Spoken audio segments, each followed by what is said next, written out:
Oi pessoal, boa noite, tudo bem? Então, na verdade a nossa primeira aula, né, ela não seria bom que ela fosse gravada, seria bom que fosse, né, em contato aí sincrônico, né, todo mundo junto, para a gente poder bater um papo inicial e fazer uma aula mais dialogada. Mas em virtude de eu não ter com quem ficar com minha filha amanhã, né, no horário da aula de vocês, a gente faz essa aula gravada aqui hoje, né? Eu disponibilizo para vocês amanhã.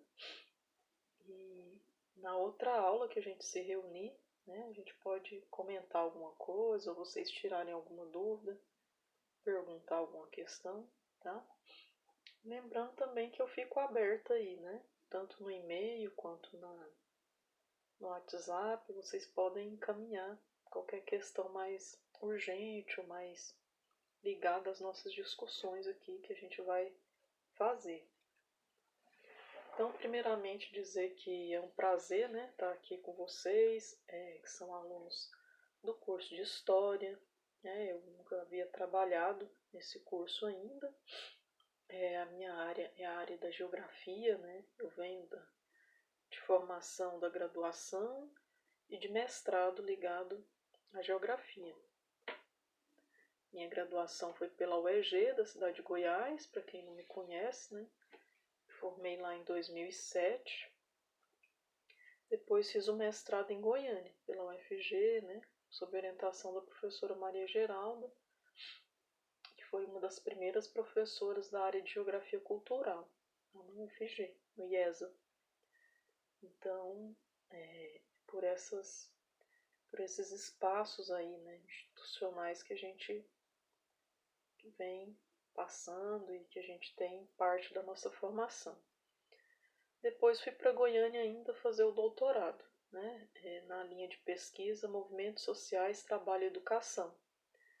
O professor de vocês, o Altuir, esteve presente na minha banca de defesa, né, do doutorado. É uma pessoa assim que as nossas áreas de pesquisa, de certo modo, se comunicam, né, estão um pouco relacionadas, que é essa área mais dos movimentos sociais, né, da luta pela terra, das questões ligadas aos movimentos agrários, né, e territoriais do Brasil, de Goiás. Então a gente se comunica um pouco nesse sentido, tá? Pessoal, então é isso, assim, enquanto professora, dizer também que eu já tive algumas experiências, né, na educação básica, com alunos do ensino fundamental, do ensino médio, né? Fiquei por volta de uns 3 a 4 anos, 5 anos trabalhando, 3 anos no ensino público, somando com o ensino privado, uns 5 anos aí, né, de atuação na rede de educação básica. Então, acho que isso foi importante, né, para minha experiência profissional, para eu compreender um pouco desse universo mais pedagógico, né, ligado ao mundo dos adolescentes, né, dessa fase de transição aí, né, da pré-adolescência também com a juventude. E isso me trouxe elementos, né, para poder também fazer algumas análises no que se refere à didática, metodologias de ensino, essa coisa da diversificação da linguagem, né, na sala de aula, para poder se aproximar um pouco mais de formas e estratégias, né, que levem o aluno a aprender, né. Embora esse seja aí um grande desafio, né, que nós professores encontramos, né, de tentar aprimorar métodos, técnicas, né, que possibilitem um avanço do aprendizado para o maior número de pessoas, né, possível. Isso já lá desde Comênio, né, que foi o grande pai da didática. Isso lá já, né, em meados do século XVII, né, quando ele vem buscando uma ideia de educação mais universal, né? Educar para todos, uma educação mais inclusiva. Né? Lógico que isso mudou muito, né? Até chegar aqui, nesse formato de educação que a gente tem hoje. mas para vocês verem que esses objetivos, né, eles são bem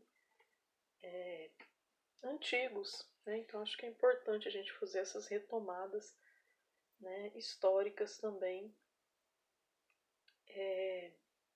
na nossa disciplina. Então, pessoal, eu gostaria de começar com um texto que eu vou ler para vocês, para a gente pensar algumas questões e para depois entrar no texto propriamente dito, que foi o escolhido, né, para a aula de hoje. Bom? Ele chama-se Joãozinho da Maré. Esse texto ele é muito utilizado nas aulas de educação popular, dos movimentos sociais, dos movimentos de educação de base, jovens e adultos. Tá? Então, é um texto curto, mas que nos faz refletir, né, um pouco sobre essa ideia de educação tradicional e uma ideia de educação um pouco mais pensada, né, naquilo que o aluno consegue apreender próximo ao seu cotidiano, né, próximo ao seu mundo vivido. Então eu acho que é interessante, vocês vão gostar. Tá? Vamos dar uma lidinha aqui. Joãozinho da Maré. Joãozinho morava na favela da Maré, no Rio de Janeiro. Era curioso, queria saber como, por quê. Não aguentava ter que decorar tudo que a professora pedia. Coitado de Joãozinho. Joãozinho morava em um barraco sem janela e observava que o sol mudava de lugar ao longo do ano. Joãozinho pensava então: o ponto leste não servia para nada. Ficava tentando ver o sol a pino às 12 horas, em cima das nossas cabeças. Reunia os amigos para ver o sol a pino, e não conseguia. Ele pediu à professora para explicar, e ela respondia: não me amolem. E Joãozinho dizia: a gente só quer entender.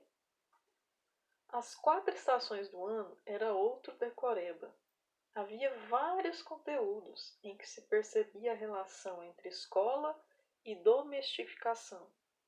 Domesticação, é isso mesmo. Algumas explicações dadas pela professora não satisfaziam Joãozinho. A aula se tumultuava. A professora passava a questionar o que ensina e também a perceber que Joãozinho é que tinha razão, que põe em xeque a ideia de passividade e reprodução do saber. Temos que ser mais Joãozinho, duvidar, questionar, pensar, refletir, provocar. Né? Então, às vezes, a gente fica assim muito nessa ideia, né, de encontrar o aluno Buda dentro da sala, né, que é aquele aluno que vai estar ali esperando o professor, né, quase que fazendo um sinal religioso, né, diante do professor ali, como se fosse um pedestal, né, em volta do professor para fazer a sua grande e bela aula, sua oratória, né, em que todos vão, né, sentar e ficar ali prontos para ouvir, né, com toda a curiosidade do mundo que o professor tem a dizer.